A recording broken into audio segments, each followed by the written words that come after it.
Charlie Kirk preached against coastal elites, yet secretly amassed a multi-million-dollar empire of luxury condos, mansions, and even a private farm. From Scottsdale's desert palaces to Florida's MAGA Island, his homes reveal the double life of America's conservative firebrand. Let's step inside the first property, the Scottsdale Mansion.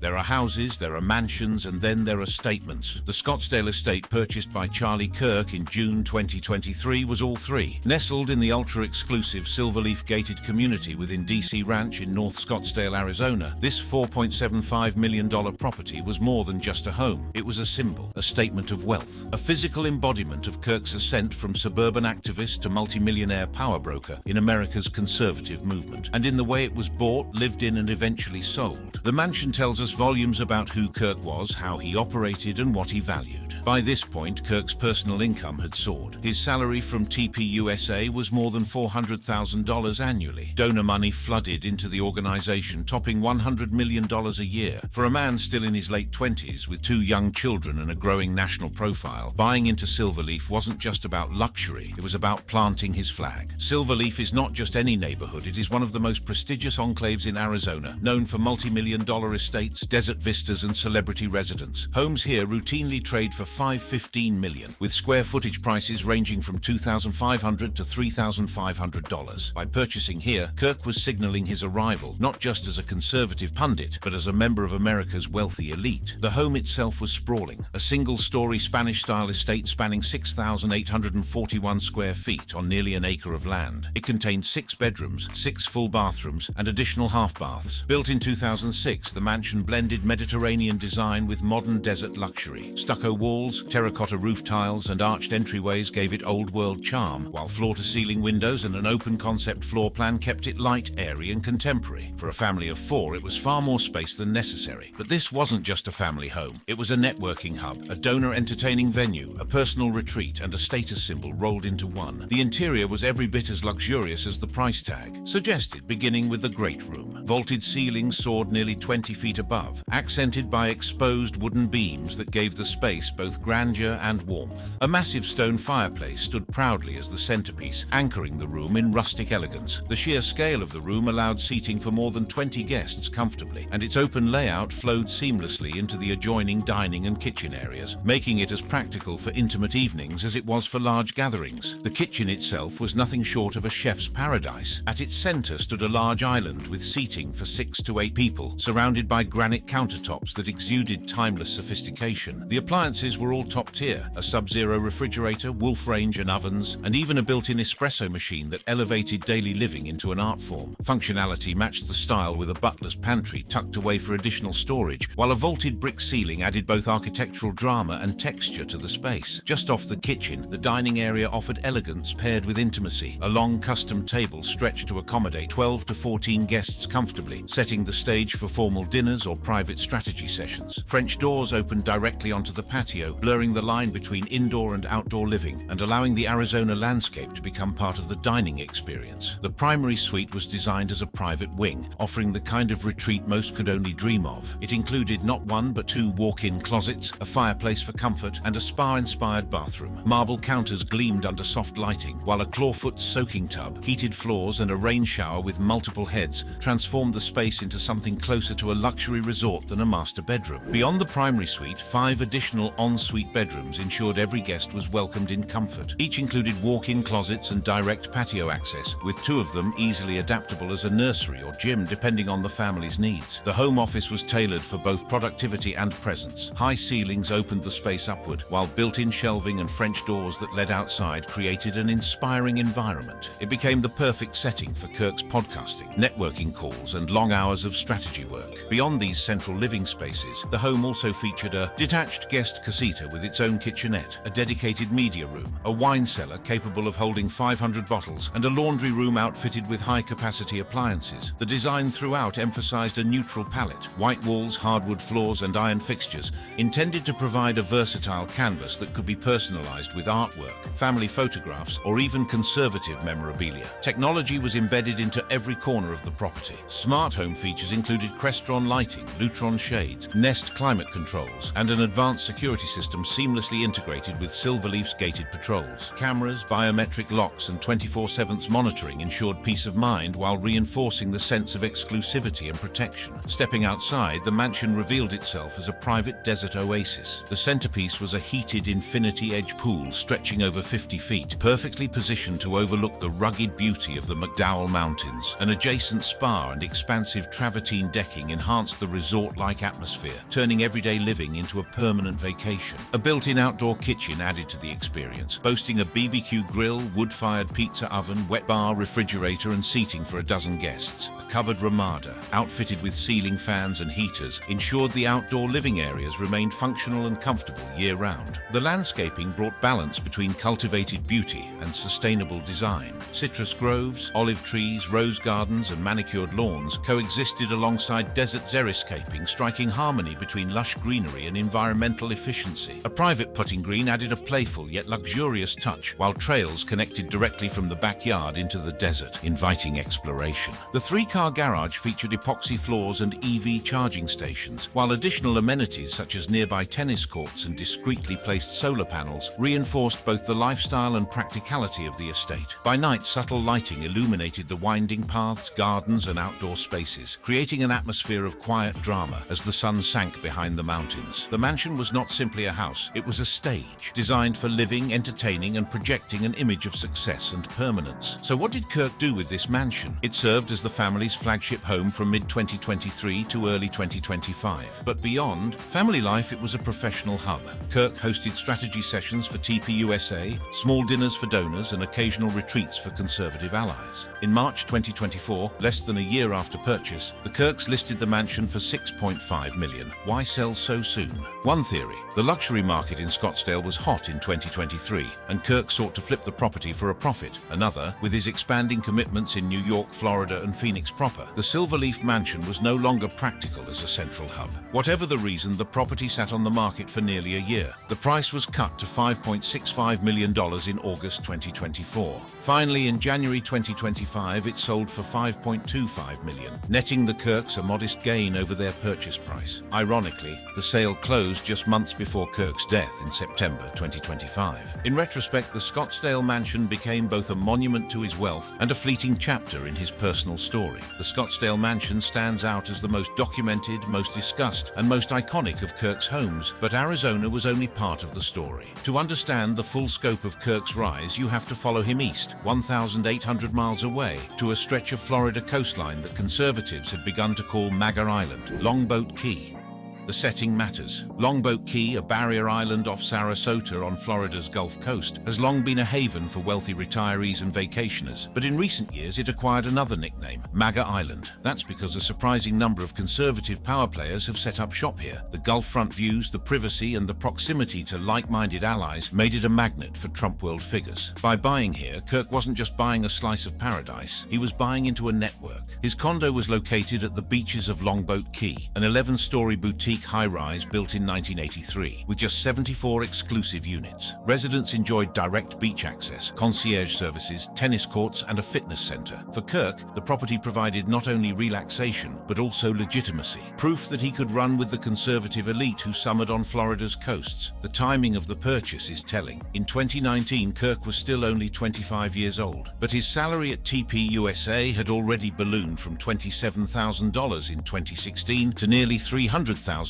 by 2019. That income, plus speaking fees and media contracts, enabled the $855,000 condo buy. It was his first big real estate acquisition, and it coincided with his organization's explosive growth under Donald Trump's presidency. While the unit was initially valued under $1 million, appreciation soon took it higher. By the mid-2020s, comparable condos in the same building were listing for $1.5 million, reflecting a 15% price increase driven by post-pandemic demand for coastal properties. The unit itself spanned roughly 1,500 to 1,800 square feet, a size typical for two-bedroom layouts in the complex. The living area was open concept, designed to maximize space and light, with floor-to-ceiling windows offering unobstructed views of the Gulf of Mexico. The bedrooms were equally impressive, with the primary suite featuring a king-sized bed, walk-in closet, and spa-style bathroom complete with dual vanities, a soaking tub, and a walk-in shower. The second bedroom served as a flexible space, space, doubling as either a guest room or a home office, depending on the family's needs. The kitchen was sleek and modern, equipped with stainless steel appliances, quartz countertops, and custom cabinetry. A central island made the space ideal for casual entertaining or intimate gatherings. Extending from the unit, a private screened terrace of 200 to 300 square feet overlooked the beach. Furnished with lounges and a dining set, the balcony also featured gas grill hookups that allowed Kirk to barbecue while watching the sun sink over the Gulf. Throughout the interior, impact-resistant windows offered hurricane protection, while high ceilings and natural light combined to create an airy, distinctly coastal vibe. Living at the beaches came with a host of impressive amenities. Residents enjoyed private beach access, complete with complimentary chairs, umbrellas, and towel service directly on the sand. A Gulf-front heated pool with zero-entry design, paired with a spa-style hot tub, provided leisure for residents looking to relax in the evenings. For health and fitness, the property featured a modern gym equipped with a yoga and Pilates studio, as well as 2 Hartrue tennis courts. Around-the-clock convenience and safety were ensured with 24-hour doorman service, gated entry, and secure elevator access controlled by key fobs. Parking needs were covered with an assigned spot in the covered garage, along with available guest parking. Beyond the building itself, residents had the option to join the nearby Longboat Key Club, which offered championship golf courses, a full-service marina, fine dining establishments, and luxury spa treatments. Kirk reportedly made full use of these facilities, hosting donor retreats and networking sessions that leveraged the club's prestige and amenities. The Longboat Key condo was not the largest or most expensive of Kirk's properties, but it was perhaps the most emblematic. It symbolized arrival. A man who once lived with his parents now owned a beachfront condo in one of Florida's most exclusive communities, and it symbolized duality. For Kirk, there was always the public warrior and the private man. The condo embodied the private side: sunsets, seafood, family rituals. If the Florida condo symbolized arrival into Trump World's inner circle, the next property told a very different story. Back in Arizona, Kirk's portfolio took a surprising turn, away from luxury and into something far more personal: a working farm, the urban farm at Mesa, Arizona.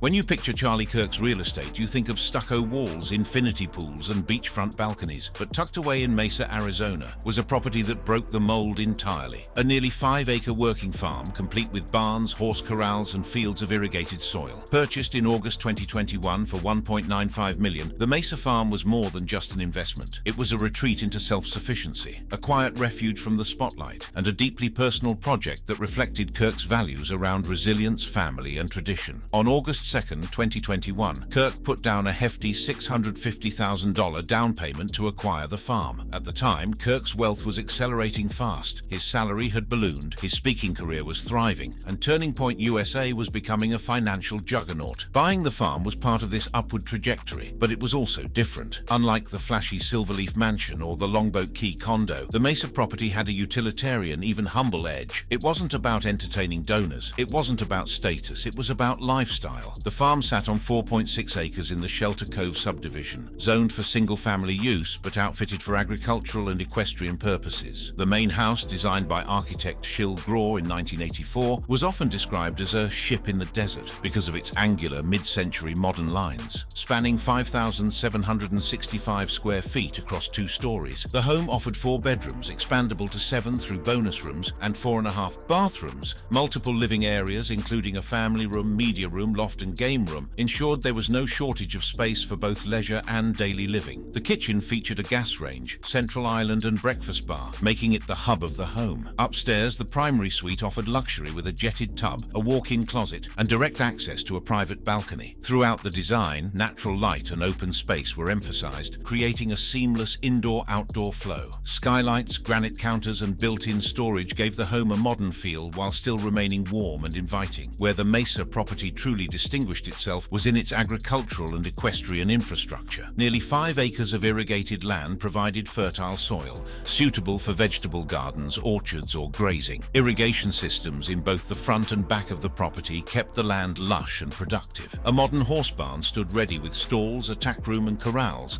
while a detached 2-car garage included an upstairs carriage house or office. Additional storage sheds dotted the property, ensuring that every practical need was accounted for. Equestrian facilities extended further with riding arenas, corrals, and expansive grazing space, making the property ideal for horse training or boarding. Recreational amenities were equally abundant, including a private diving pool, an on-site tennis court, and wide-open fields suited for family activities. Parking and access were flexible, with a 2-car attached garage, a 2-car carport, RV parking, and a circular driveway. The farm managed to balance practicality and comfort, designed not for commercial operations but for a fully self-sustaining lifestyle. The symbolism of the farm was unmistakable. For Kirk, owning such a property embodied the themes he frequently preached: self-reliance, family strength, and rootedness. In his media appearances, he often warned against over-reliance on government, global supply chains, and the fragility of urban living. The farm offered a tangible example of building resilience in the desert. Beyond politics, it also reflected a generational shift. As a young father, Kirk was committed to raising his children with space, tradition, and a genuine connection to the land. The farm provided exactly that, a grounding environment where those values could be lived rather than merely spoken about. The farm was about retreat and resilience, but Kirk was not a man who could stay out of the urban grind for long. To keep pace with politics, media, and his organization's nerve center, he needed something else: a foothold in Phoenix itself, the Arizona apartment.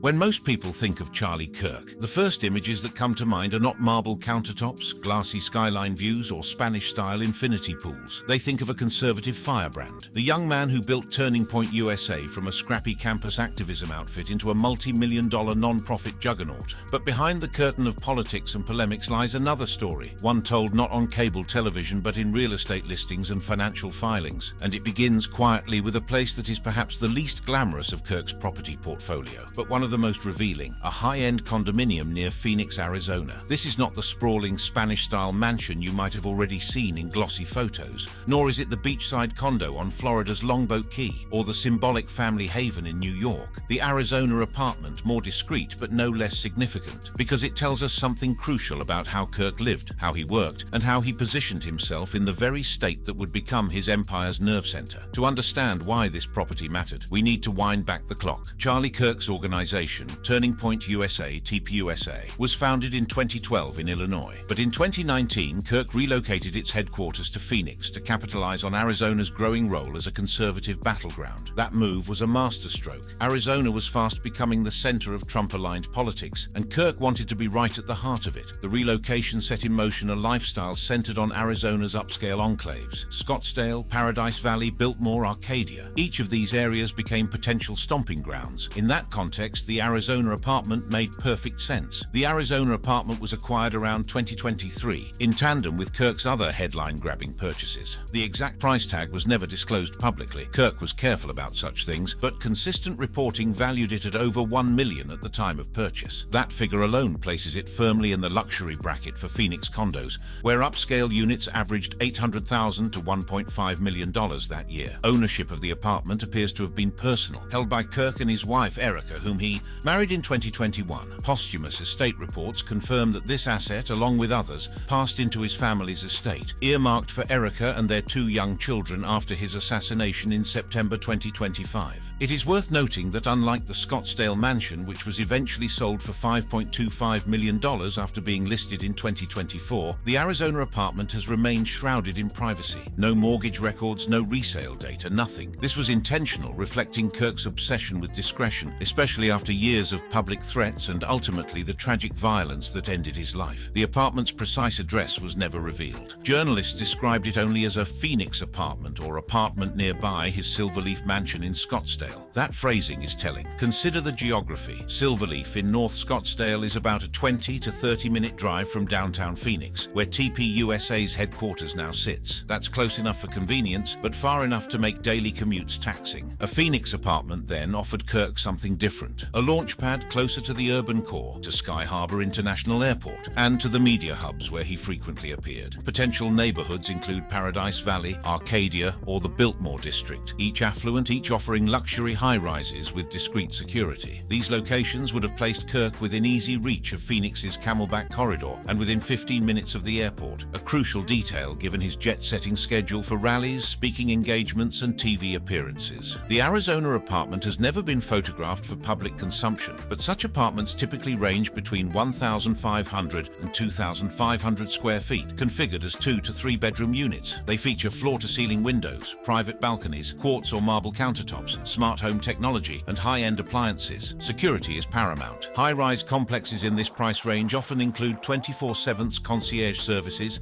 gated entry, keycard access elevators, and full surveillance systems. Amenities would likely have included rooftop pools, fitness centers, EV charging stations, and access to fine dining or shopping within walking distance. So who actually lived there? Evidence suggests the apartment was primarily Kirk's personal base for work, not the family's day-to-day home. Small donor meetings, youth activist briefings, and informal gatherings were likely held there, especially around the 2022 midterms and the lead-up to the 2024 election, when TPUSA spent more than $60 million on political mobilization. After Kirk's death in September 2025, the apartment became part of his estate, managed by Erica and the family. Whether it has since been rented, sold, or kept private is unknown. From Phoenix, the story leads north to the very heart of America's financial and media capital. By 2025, Kirk wasn't just living in the desert or by the beach. He was renting an apartment in Manhattan, where his final chapter would quietly unfold. The Manhattan apartment. By January 2025, Kirk's influence was at its apex. Turning Point USA had become a $100 million a year operation. His personal net worth sat comfortably in the 8 figures. His wife Erica was a rising figure in conservative women's circles, and Kirk himself was balancing multiple roles: podcaster, non-profit executive, conservative power broker, and increasingly student once again. Yes, student, because alongside his political duties, Kirk had re-enrolled in courses at the King's College in Lower Manhattan, where he had dabbled in online classes years earlier. In 2025, he was pursuing studies in political philosophy and Christian ethics, seeing in them not just intellectual growth, but symbolic validation for a man whose critics often mocked him for never having attended traditional college. That made New York an obvious, if ironic, choice. Manhattan offered proximity to his classes, but it also delivered access to the beating heart of America's media industry. Studios for Fox News, CNN, and dozens of podcasts and radio shows were clustered in Midtown. Reporters, donors, and political strategists all moved through the city daily. For Kirk, whose public life depended on media appearances and high-level networking, New York was not enemy territory. It was opportunity. Unlike his other properties, the Manhattan residence was not a purchase, but a rental. Sources confirm it was leased for 12 months, likely beginning in January or February 2025, through a luxury brokerage such as the Corcoran Group, where Erica had once worked as a real estate agent before stepping into family and Turning Point responsibilities. The apartment's precise address was never revealed, but reporting placed it in either Midtown or the Upper East Side. Both neighborhoods fit the profile. Midtown for its buzzing proximity to studios and the King's College, about 20-30 minutes downtown,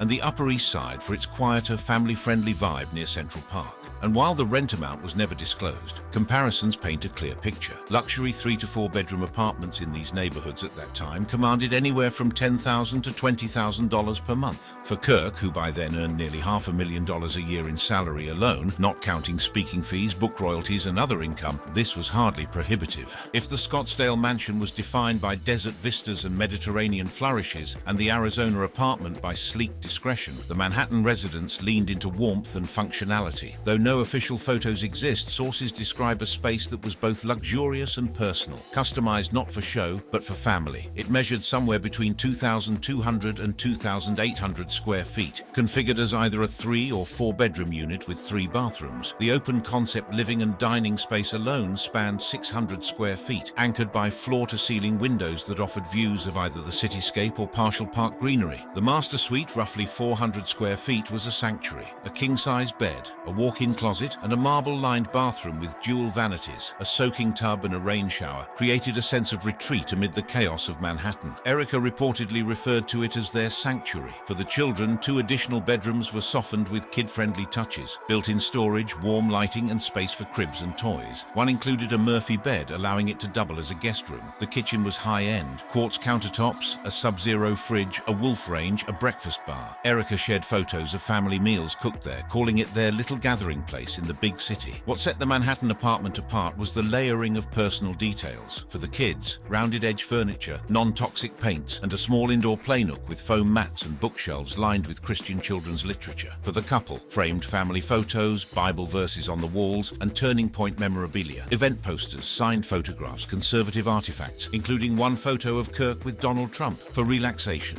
a balcony of about 200 square feet, fitted with child-proof railings and potted herbs from Erica's garden, where the family enjoyed alfresco dinners. Luxury was balanced with livability. Either way, it forms a crucial part of the mosaic, one of 5 homes and havens that reveal the scale of Kirk's rise and the complexity of his life. If you enjoyed watching this video, click on one of the boxes playing on your screen to watch more similar content.